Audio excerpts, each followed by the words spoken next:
Makasih Mbak. Iya, sama-sama. Perkenalkan Mbak, nama saya Arini Sekaring Pertiwi, bisa dipanggil Arini. Iya, Mbak Arin, perkenalkan juga saya Devi Dwi Agus Prasetya, Mbak.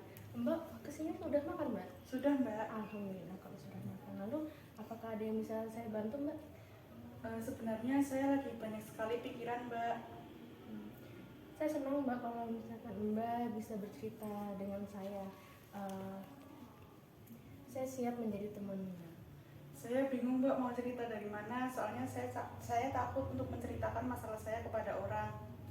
Tidak perlu takut, Mbak. Tidak perlu takut dan tidak perlu juga untuk bingung. Sebelumnya, apakah Mbak pernah melakukan konseling? Belum Mbak, saya baru ini melakukan konseling, maka dari itu saya ragu untuk bercerita. Nah, gitu Mbak, tidak perlu khawatir dan ragu Mbak. Di sini saya akan menjaga kerahasiaan Mbak karena di dalam teknik konseling ini kita memiliki etika, kode etik dan asas-asas, itu yang pertama itu adalah asas kerahasiaan. Salah satunya itu. Ya syukurlah Mbak kalau begitu, dan saya berharap masalah saya ini dapat menemukan jalan keluarnya. Ya, mudah-mudahan bisa cepat menemukan jalan keluar ya Mbak. Kalau begitu, dapatkah kamu menceritakan apa masalahmu? Jadi begini Mbak, saya memiliki masalah. Skripsi saya itu selalu revisi dan revisi terus, padahal saya sudah mati-matian mengerjakannya. Oh iya ya Mbak, saya memahami apa yang Mbak rasakan. Lalu ceritakan lagi Mbak, perlahan saja. Saya selalu begadang Mbak untuk menyelesaikan masalah ini, tetapi nggak tahu kenapa ya skripsi saya itu tetap revisi terus. Jadi setiap hari itu saya begadang Mbak dan berharap untuk tidak revisi lagi. Tapi malah gara-gara masalah ini IPK saya itu turun dan teman-teman juga mulai menjauhi saya. Gitu ya Mbak. Kalau boleh tahu kenapa ya teman-teman Mbak menjauhi Mbak? Ya karena saya tuh memiliki emosi yang tidak terkendali Mbak, sehingga sering membentak teman saya dan saya tuh merasa kalau diri saya itu paling benar. Baik Mbak, terus apa lagi yang Mbak rasakan? Lalu apakah ada yang memaksa Mbak untuk menjadi yang nomor satu? Tidak ada Mbak, saya sendiri yang memaksakan kehendak saya. Gitu ya Mbak. Lalu kenapa Mbak merasa kecewa dan bingung? Jadi kemarin itu saya dan teman saya menyerahkan skripsi kami ke dosen pembimbing, dan saya yakin bahwa itu tidak akan direvisi lagi. Namun kata beliau, skripsi saya ini harus direvisi lagi Mbak. Oh begitu ya Mbak. Jadi Mbak merasa bahwa itu kesalahan Mbak ya, dan Mbak merasa bahwa Allah itu tidak adil ya?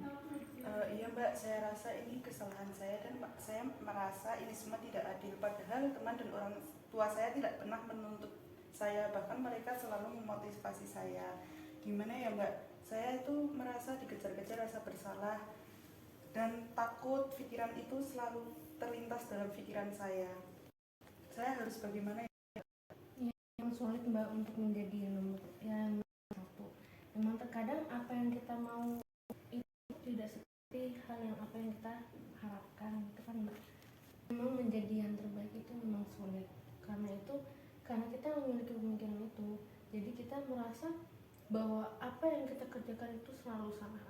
Selain itu juga kita harus mengubah kata harus itu menjadi kata yang bagus, seperti sebaiknya. Jadi kamu mengatakan pada diri kamu sendiri, sebaiknya saya mencoba. Jangan membuat sebuah kesimpulan yang negatif bahwa hanya karena beberapa hal yang buruk menimpa dirimu, kamu menyimpulkan semuanya bahwa semua itu tidak adil. Dan selain itu juga kamu bisa lebih melihat kepada dunia luar di lingkungan sekitar Mbak, dan cobalah lebih peduli pada lingkungan agar kita bisa lebih mengerti arti kehidupan. Oh begitu ya Mbak. Oke Mbak, saya sadar dan saya akan berusaha untuk mencobanya. Baik Mbak, selama konseling ini apa yang telah Mbak dapat? Saya mendapatkan banyak sekali solusi dan saran Mbak, bahwa saya itu harus mengubah pemikiran saya, dan saya akan belajar berbaur dengan lingkungan, dan intinya itu saya harus banyak belajar dan terus belajar. Mbak, kalau begitu lalu apakah ada lagi yang bisa saya bantu Mbak? Saya rasa sudah cukup Mbak untuk konseling kita hari ini. Terima kasih banyak ya Mbak atas waktunya. Alhamdulillah Mbak, kalau begitu terima kasih kembali Mbak. Oke Mbak, saya pamit ya. Assalamualaikum. Waalaikumsalam.